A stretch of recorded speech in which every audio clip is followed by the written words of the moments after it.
fais attention à ce que tu manges, tu bouges plus et tu as l'impression que rien ne change, tu stagnes, après cette vidéo, tu auras tous les éléments nécessaires pour perdre du poids de manière efficace. J'ai tout résumé sur ce tableau en 6 étapes et on commence tout de suite avec la première étape, l'étape des dépenses. C'est la plus importante, il faut savoir ce que tu dépenses, ce que ton corps dépense dans une journée et tout ça c'est représenté à travers cette pyramide. On va commencer par évidemment le bas de la pyramide qu'on voit juste ici, le BMR, donc c'est le métabolisme basal. Ça en fait c'est les dépenses que ton corps va dépenser sans même que tu fasses une seule action dans la journée. C'est quand tu dors, vraiment au repos, imagine-toi 24 heures couché, ça va être ce montant-là de dépenses, de calories que ton corps va dépenser. Ça tu peux le calculer en ligne, il y a plein d'outils pour le calculer, je pourrais te le mettre en description. Tu rentres ton âge, ta taille, etc. et ça te le calcule tout seul. Ensuite, il va y avoir la NEAT qu'on va retrouver juste au-dessus. C'est toutes les activités non sportives, donc la marche, quand tu vas te baisser, si je fais ça, je me baisse pour attraper quelque chose, c'est compté comme la NEAT, te lever de ton lit, tous ces trucs-là. Ça aussi, tu peux le compter. Moi, ce que je te conseille de faire, c'est de multiplier ton métabolisme basal par 1,3 et tu obtiendras ton métabolisme basal plus ta NEAT. Donc ça te fera un montant. Ensuite, tu vas avoir le sport. Donc ça, c'est quand tu vas aller courir, faire ta musculation, faire ton escalade. Il y en a même qui comptent la marche, une marche active comme du sport. Ça, tu peux le compter évidemment également. Tu peux l'estimer avec Internet. Tu peux dire j'ai couru 1 heure aujourd'hui, combien ça fait de calories. Et donc, ça rentre aussi dans tes dépenses. Et ensuite, en dernier sur la pyramide, on va retrouver la digestion, tout ce genre de choses. Je ne l'ai pas compté parce que c'est un peu négligeable, même si en vrai, ça peut représenter quand même un certain montant de calories. Une fois que tu as ça, donc tu as toutes tes dépenses, donc le montant total de toutes les calories que tu dépenses dans une journée. Et maintenant, ce qu'il faut faire, c'est la deuxième étape, c'est créer un déficit. Parce qu'on sait que pour perdre du poids, il faut que tu dépenses plus que ce que tu manges. Ça paraît logique, mais c'est le cas. Et donc, pour créer un déficit, on a deux options. La première option, donc ça c'est le montant total de tes dépenses qui est représenté par cette petite pyramide, c'est tout simplement d'augmenter tes dépenses. En augmentant tes dépenses, si tu manges la même chose, naturellement, tu vas créer un déficit. La deuxième option, c'est de ne pas bouger tes dépenses, de garder le même montant de dépenses, mais forcément de venir baisser ton montant de calories que tu manges, donc de venir baisser ce que tu vas ingérer, les ressources que tu vas apporter à ton corps. Et donc ça passe par du coup baisser le nombre de calories. Donc c'est très important de compter ces calories, de savoir, de pouvoir estimer de manière efficace. Pour ça, je te conseille vivement l'application MyFitnessPal. Il y en a encore plein d'autres. Il y a Yazio, il y en a plein. Bref, tu prends celle que tu veux, mais il faut que tu saches estimer le nombre de calories que tu manges dans une journée. Comme ça, tu vas pouvoir savoir combien tu dépenses, combien tu manges et ajuster avec ces deux options. Soit tu augmentes le nombre de dépenses dans ta journée, soit tu gardes le même nombre de dépenses, mais tu viens baisser le nombre de calories que tu vas manger dans ta journée pour créer ce déficit qui est très important. Sans ça, il n'y a pas de perte de poids, pas de perte de gras, rien du tout. Une fois que tu as ça, c'est le principal. En vrai, si tu as déjà ça, c'est le principal. Maintenant, je vais te donner des techniques et astuces pour le faire de manière efficace et durable, parce que c'est ça qui compte, c'est que ça dure. Le but, c'est pas de perdre du gras pour un mois et de le récupérer après, ce qu'on appelle l'effet yo-yo. Donc pour ça, c'est déjà bien manger. Bien manger, ça passe par 3 étapes. Les protéines, les lipides et les glucides. C'est les 3 macronutriments qu'il est très important que tu comprennes. Protéines, je te conseille d'en manger 1,3 à 2,3 grammes par kilo de poids de corps. Mettons que tu veuilles en manger 2 grammes, mettons. Ça veut dire que si tu pèses 80 kg, il faut que tu manges 160 grammes de protéines par jour. Pour les lipides, c'est de 0,8 à 1 gramme. Et les glucides, j'ai rien mis, c'est le reste. Ça veut dire que tu combles avec des glucides. Une fois que tu as ton total en protéines, ton total en lipides, le reste, c'est des glucides. Et ça, c'est tous les jours et tu peux le compter tout simplement en regardant derrière les étiquettes de chacun de tes aliments. En général, il y a protéines, lipides et glucides et tu peux compter comme ça. Et encore une fois, Comme je t'ai dit, il y a des applications qui existent qui calculent tout pour toi, donc tu n'as rien à faire. Tu rentres tes aliments et ça te fait la somme des protéines, des glucides et des lipides. Donc je te conseille vivement d'installer ce genre d'application. Et là, tu pourras bien manger, c'est important. Et évidemment, plus tu fais du sport, plus c'est important d'avoir des protéines. Mais tu n'es pas obligé de monter à 2. J'ai mis la fourchette large, mais plus tu fais du sport et en particulier de la musculation, c'est important d'arriver plus vers les 2. Voilà. Ensuite, très important aussi, j'ai failli oublier, heureusement que je l'ai noté, d'y aller progressivement. Pour tout ce qui est déficit, tout ce que tu vas faire comme changement à ton corps, donc là, imaginons que tu veux créer un déficit, on revient sur le point numéro 2 qui est très important. Si tu viens augmenter tes dépenses, mettons que tu dépensais, je ne sais pas, 2000 calories par jour, eh bien, ne mets pas tout de suite 2 heures de sport par jour, donc ça voudrait dire 14 heures de sport par semaine en plus, parce que ça va trop choquer ton corps et surtout tu ne vas pas le tenir sur le long terme. Tu pourras le tenir 1-2 semaines, mais au bout d'un moment tu vas lâcher et c'est pas ce qu'on veut. Donc il vaut mieux que tu ailles progressivement, que tu rajoutes, je sais pas moi, 1-2 heures de sport par semaine pour toi au début, et puis après petit à petit tu rajoutes ça chaque semaine, jusqu'à arriver à pourquoi pas 14 heures de sport en plus, mais tu ne vas pas faire 14 heures d'un coup. Pareil, si tu prends cette deuxième option qui est de baisser tes calories, il faut que tu y ailles progressivement. Mettons que tu veuilles créer un déficit calorique de 1000 calories par jour. Bah, vas-y progressivement. Au début, fais 200 calories. Puis une fois que tu as tenu ça pendant une semaine, tu vas à 400 calories. Ensuite à 600 et ainsi de suite. Comme ça, tu t'habitues. Tu choques pas trop ton corps. Et mine de rien, tu vas arriver à ton objectif d'arriver à 1000 calories en moins. Mais tu vas pouvoir le tenir sur le long terme. Voilà. Et surtout, un truc important, c'est pareil, quand tu vas remonter tes calories, vas-y également progressivement. Parce que sinon, tu verras que tu vas reprendre du gras. Voilà. On passe au point numéro 4, qui est évidemment de bouger davantage. Quand je dis ça, c'est oui, faire du sport, évidemment, mais on ne parle pas assez de la NEAT qui est représentée juste ici, qui est quand même en deuxième position de la pyramide, donc qui est vraiment très très importante et qu'on néglige beaucoup. Là, je veux que, au lieu de prendre l'ascenseur, au lieu de prendre les transports en commun, privilégie la marche, privilégie de bouger. Tu verras que ça va, oui, te prendre un peu plus de temps dans ton quotidien, mais c'est du temps que tu investis pour ton objectif, qui est en l'occurrence la perte de gras. Et donc, c'est très important d'être le plus actif possible, tout simplement. Donc là, je veux que quand tu ailles au travail, quand tu ailles rejoindre des amis en ville, vas-y le plus souvent à pied possible. Là, j'ai représenté par exemple 10 000 pas par jour, ça en représente en moyenne 350 calories. Donc c'est quand même gigantesque, sachant que 10 000 pas, ça va te prendre 1h30 en tout hein, dans ta journée.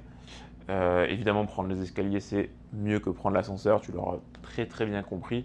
Et en fait, c'est pas évidemment de juste aller au travail à pied une fois qui va te faire perdre du poids, mais c'est toutes ces fois où tu vas le faire qui vont faire un certain effet cumulé. Cet effet, il est très important. C'est des habitudes, c'est des micro-habitudes que tu vas prendre dans ton quotidien. Ok, là, je prends l'escalier au lieu de prendre l'ascenseur une fois, mais en fait, si tu le fais tous les jours, à la fin du mois, ça t'aura peut-être fait dépenser, je sais pas, 300-400 calories. Je dis une connerie, c'est une estimation. Mais ça, c'est tout un mindset, des habitudes que tu dois prendre et que tu dois maintenir sur le long terme. Maintenant, il faut que tu sois vu comme ton identité, tu es quelqu'un d'actif. Et donc, tu ne prends pas l'ascenseur quand tu peux prendre l'escalier, par exemple. Et ça c'est des habitudes qui te font perdre du poids sur le long terme. Donc voilà, ça c'est le point numéro 4 qui est très important, bouger plus. Dès que tu peux le faire, tu le fais. Voilà, et t'arrêtes de réfléchir, tu le fais. En cinquième position, je vais te donner des outils qui vont te permettre d'arriver à ton objectif de perte de gras. Le premier, c'est le jeûne intermittent. On en entend énormément parler sur les réseaux. C'est bien, mais moi je vais t'en parler surtout pour l'objectif de la perte de gras. Je ne vais pas t'énumérer tous les autres avantages qu'on lui donne. Le premier avantage l'avantage de faire un jeûne en fait pour perdre du gras, il est simple déjà, c'est que tu vas moins manger parce que tu jeûnes. En fait, tu réduis ta période où tu t'alimentes. Je te conseille d'avoir une période d'alimentation la plus courte possible. Encore une fois, d'y aller progressivement. Si aujourd'hui tu as un petit déjeuner ou quoi, tu vas écarter ton petit déjeuner. Par exemple, tu mangeais à 8 heures, tu vas décaler à 9 heures, puis 10 heures, puis 11 heures, puis en fait tu vas arriver à midi, donc tu vas carrément sauter maintenant ton petit déjeuner pour ne manger plus qu'à midi. Et tu peux aussi rapprocher ton repas du soir pour avoir une fenêtre la plus courte possible, mettons 8 heures. Ça veut dire que tu jeûnes sur 16 heures. Et en fait, tu verras que comme tu as une période, une fenêtre d'alimentation qui est plus courte, et bien du coup, tu pourras naturellement moins t'alimenter et donc tu mangeras moins de calories. Donc, ça sera plus facile de créer ce déficit qui est si important pour la perte de gras, qui est obligatoire. Ensuite, on a les légumes, fruits et protéines. Ça, c'est des aliments qui ont un volume calorique qui est très faible pour le volume qu'ils proposent dans ton assiette. Donc, c'est pour avoir un sentiment de satiété qui est très élevé pour un faible volume calorique ingéré. Encore une fois, c'est pour venir créer ce déficit sans pour autant te démoraliser dans ton alimentation, avoir quand même des assiettes volumineuses. Donc ça passe par les légumes, encore une fois, les fruits, et aussi les protéines qui sont faibles souvent en calories. Protéines évidemment non grasses. Si tu prends des cuisses de poulet hyper grasses et que tu manges la peau, ça ne marche pas. Mais si tu prends un filet de poulet, ça marche très bien. Ensuite, boire beaucoup d'eau, pareil, l'eau c'est pas calorique et ça coupe la faim. Tu verras si tu as faim. Je te conseille de boire un grand verre d'eau, manger des pommes, des légumes, mais en général c'est plus simple de manger une pomme. Voilà, tu prends une pomme, un grand verre d'eau, tu n'as plus faim. Et ça t'a pris 100 calories avec la pomme, quoi. Donc c'est facile. Bien dormir, très très important le sommeil. Le sommeil est ne surtout pas négligé. Environ 7 à 7h30 de sommeil. Tu peux aller jusqu'à 9 heures si tu veux. Si tu dors pas bien et pas assez, en fait, tu vas perdre du gras tu vas perdre du poids, pardon, parce que en fait, si tu fais un déficit, tu perdras du poids, mais tu vas perdre du muscle. Et si tu dors pas assez, ouais, ça a été prouvé que tu peux perdre jusqu'à 80% de muscle et 20% de graisse que tu ne veux pas en fait. Alors que si tu dors bien, tu perdras majoritairement de la graisse, surtout si tu fais de la musculation, ce que je te recommande pour maintenir ta masse musculaire, parce que sinon, oui, quand tu vas créer un déficit, mais si tu ne fais pas de musculation, ton corps, il va se dire qu'il peut prendre sur les muscles parce que tu ne fais pas de musculation. Donc je te conseille, quand je dis musculation, c'est l'activité physique qui requiert de faire travailler tes muscles. Donc si tu fais, je sais pas, du foot, ça va faire travailler tes jambes par exemple. Et en dernier point, en dernier outil, j'ai mis les chewing-gums. Ça c'est un peu un cheat code. Si tu as envie de toujours mâcher un truc, tu as du mal à arrêter de manger, tu as besoin d'avoir un truc dans la bouche, prends des chewing-gums évidemment sans sucre. Ça va te permettre d'avoir toujours un truc dans la bouche. Ça fait très très peu calorique. Je crois qu'un chewing-gum c'est 2 ou 3 calories quand tu prends du sans sucre. Et ça peut te caler la faim, ça peut t'occuper, te faire mastiquer. Et puis même, tu vois, le fait de mastiquer, ça rentre aussi dans la NEAT. C'est des dépenses, alors évidemment c'est très négligeable, mais quand même, du coup on pourrait même se dire que le chewing-gum a 0 calories puisqu'il va t'apporter 2 calories, mais le fait de le mâcher, il faut le garder un minimum de temps évidemment, et bien au final c'est gratuit. Donc voilà, pour les outils qui vont te permettre, c'est vraiment des outils qui vont vraiment t'aider à venir perdre du gras. Je te conseille vraiment de les prendre dans ton quotidien et de les implémenter. Et ensuite, le suivi, qui est vraiment, je pense aussi hyper important, c'est parce qu'en fait, la perte de gras, c'est une question de temps. Tu peux pas, là, si tu appliques tous ces conseils aujourd'hui, demain, tu n'auras pas forcément de résultats parce que il faut du temps. Et donc, comme c'est une question de temps, il faut aussi rester motivé à continuer à faire tout ça sur le long terme. Et pour ça, c'est important d'avoir un suivi de qualité. Et pour ça, pour avoir un suivi de qualité, il faut prendre des mesures. Donc déjà, évidemment, tu vas te peser, prendre la mesure de ton poids, très important.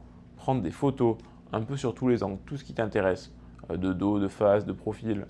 Bref, tu prends toutes les photos que tu veux. Et je veux aussi que tu prennes ton tour de taille, ton tour de hanche, parce qu'on ne perd pas tous de la même manière et pas tous au même endroit et ça dépend aussi des périodes. Donc c'est important de prendre pas mal de mesures parce que des fois tu vas regarder à un endroit en particulier et d'une semaine sur l'autre ou même au bout de 2 semaines, tu ne vas pas avoir perdu à cet endroit-là, tu vas avoir perdu à un autre endroit. Donc c'est important que tu puisses le voir pour rester motivé et pas te démoraliser justement à l'idée que en fait ça marche pas alors que ça marche. Donc voilà, tu prends toutes ces mesures et ça tu le fais toutes les semaines. Tu n'es pas obligé de prendre toutes les mesures, de refaire toutes les mêmes photos exactement, mais au moins le poids, ça c'est obligatoire, au moins une photo de face et le tour de taille et le tour d'ange, je recommande, ça prend vraiment 2 secondes et ça permet quand même de t'assurer que tu es sur le bon chemin et te motiver à continuer. Le but c'est d'être constant. Le but c'est d'être constant et ne pas faire ça que pendant une semaine. De le faire au moins sur un mois. Et sur un mois, je t'assure que si tu as un bon déficit calorique, que tu manges bien, que tu as des bonnes dépenses, que tu appliques ces outils, tu vas pas être frustré, tu vas perdre du poids, donc tu vas être content. Tu vas perdre même pas du poids, tu vas perdre du gras. Et c'est génial. Voilà, c'est génial, c'est les meilleurs outils que je peux te donner. Donc on reprend, je te fais un petit récap. Tu calcules tes dépenses. Ça, tu le fais avec des outils en ligne. Il y a plein de calculateurs, je t'en mettrai en description. Ensuite, tu calcules ton déficit, comment tu veux le faire. Léger, modéré, agressif.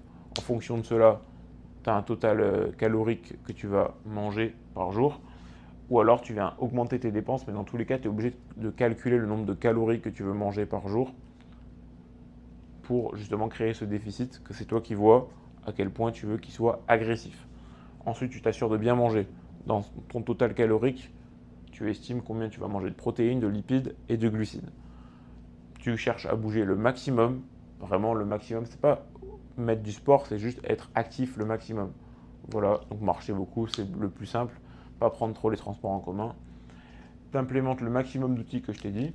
Si tu aimes bien manger le matin et que pour toi c'est indispensable, continue. Mais tu peux par exemple ne pas manger le soir. Ou alors si tu as vraiment envie de manger matin, midi et soir, c'est toi qui vois.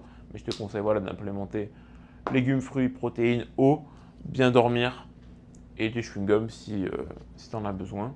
Et surtout le suivi très très important, prendre des mesures et être constant, c'est super important. Voilà, là je t'ai résumé tout ce que tu dois savoir. Il n'y a rien d'autre en vrai que tu dois savoir pour perdre du gras. Après, il faut juste le faire. Là, tu as toute la théorie. Je t'ai tout mis sur un plateau. Tu as juste à te mettre en action et à perdre du gras. C'est super simple, franchement.